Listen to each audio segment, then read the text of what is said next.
Welcome to the Golf Report podcast, joined by Austin Phillips, head men's golf coach at the University of North Alabama. Coach, your team is coming off tied for first at the GMAC Invitational. So can you tell me about that tournament and how the tied for first was for your team? Yeah, I mean, it was a good field and it was a Mhm. fun event to be a part of. Yeah, We knew it was going to be a pretty low scoring event because the conditions, the wind was in perfect conditions, and just really proud of how the guys played. And we were down seven with 3 holes to play and went eight. Um, in doing that, we were able to get a tie for the win. yeah. And also interested to know, it says your first tournament, the Wolfpack Intercollegiate, hosted by North Carolina State, was canceled. So can you tell Yep. me about that? Was that due to weather, or can you just Yeah, I provide mean, some insight on that? I think we were about 11 holes in when the weather just got too much, and then Okay. they ended up getting 3 or 4 more inches of rain after we even stopped. So it was just a crazy amount of rain that happened. Okay. Cool. Then on Monday, your team's going to be playing in Kentucky's tournament, and then the following week, you're going to be hosting the Turtle Point Invite at Turtle Point Country Club. So first, can you tell me about playing Kentucky's tournament starting on Monday? What you hope to see for your team? Then can you just tell me about Turtle Point Country Club and hosting a tournament in 2 weeks? Yeah, I think the one in Kentucky is a brand new event, so Mhm. it's going to be interesting to see how teams play there. It's a good field. We have obviously Kentucky's there, Chattanooga's there, some really good teams as well. Mhm. And so I really just look forward to seeing where we match up against a lot of these teams.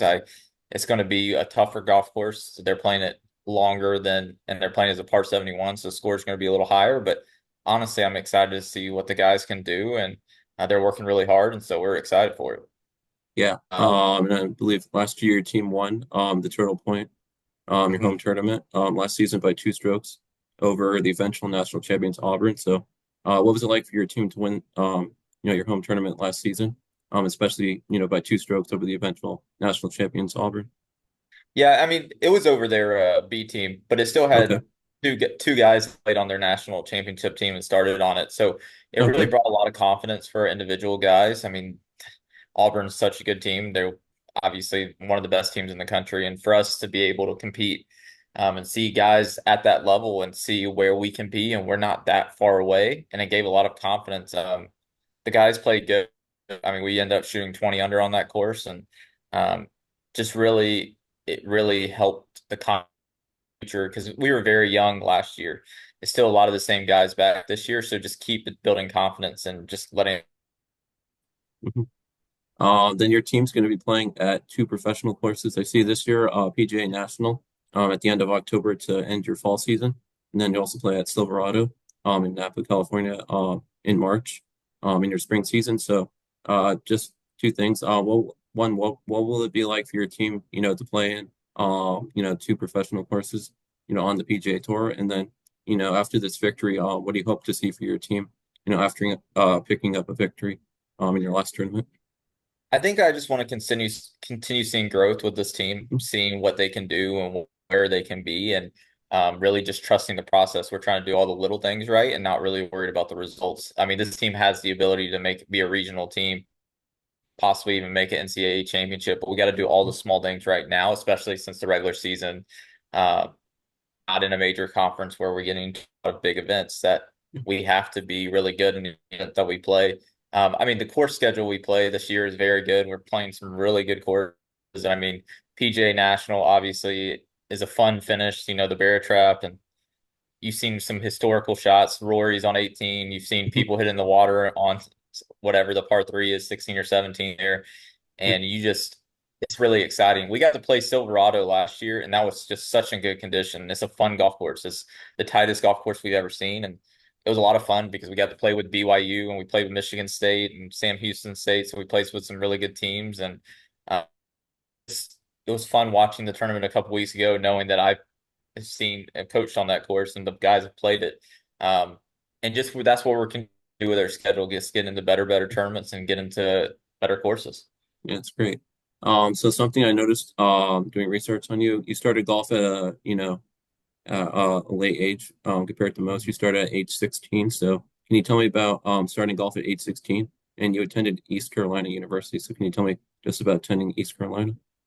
Yeah, so I started golf at 16. I was a baseball player before that. My dad Okay. played college baseball. It was everything that I was doing, and I just made the switch at 16. I mean, I was in play college golf. I got some few small offers to you on an academic scholarship, and but while doing that, I got to work in college athletic departments. I worked for the basketball team at ECU, and ECU is where my home is. I grew up in Greenville, North Carolina, so to attend Okay. there.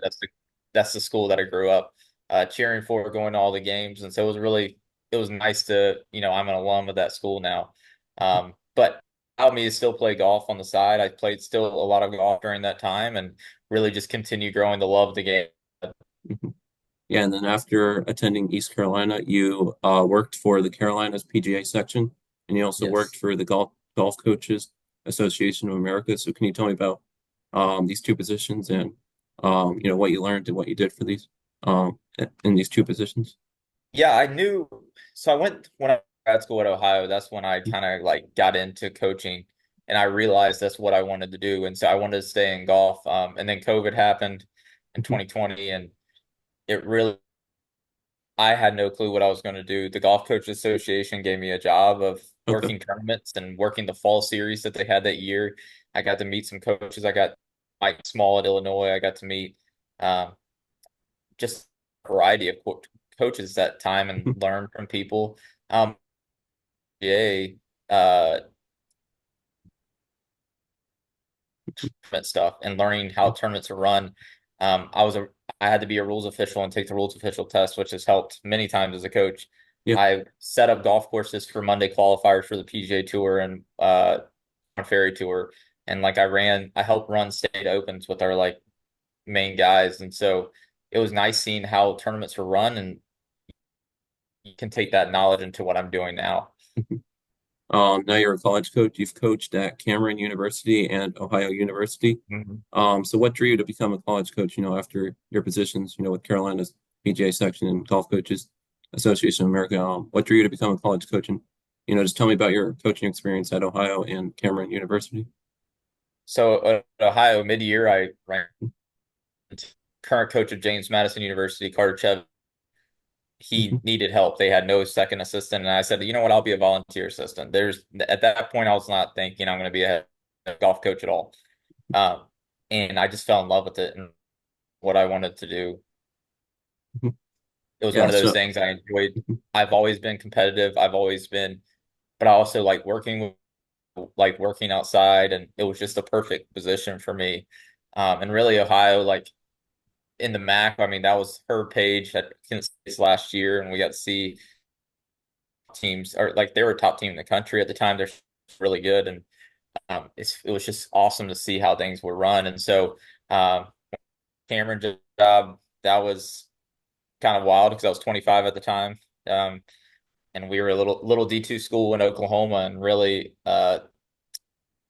just I had an awesome team, had an awesome group of guys. The coach before me did a really good job of recruiting and got some really good guys in there, and it just made me realize this is what I continue doing, and we had some successful years there. Yeah. So finally, coach, you've coached at a few schools now. You're now at North Alabama. I asked this to all coaches, what do you enjoy most about being a college coach? Yeah, I think what I've realized is yes, it's fun to be a part of a team. It's fun to be competitive. But what you realize is you have such an impact on individuals and student athletes. Also, you get to see people's dreams be made. You get to see people grow as people. You get to see them grow as golfers. Like, I mean, we had a guy that really started his freshman year that was a one shot 16 under this week and won a tournament. To see that growth between people and see develop as people is important. I mean, it's not an easy job at all, but there's nothing else I could see doing because it's just so much fun working with these athletes and really pushing them in the direction.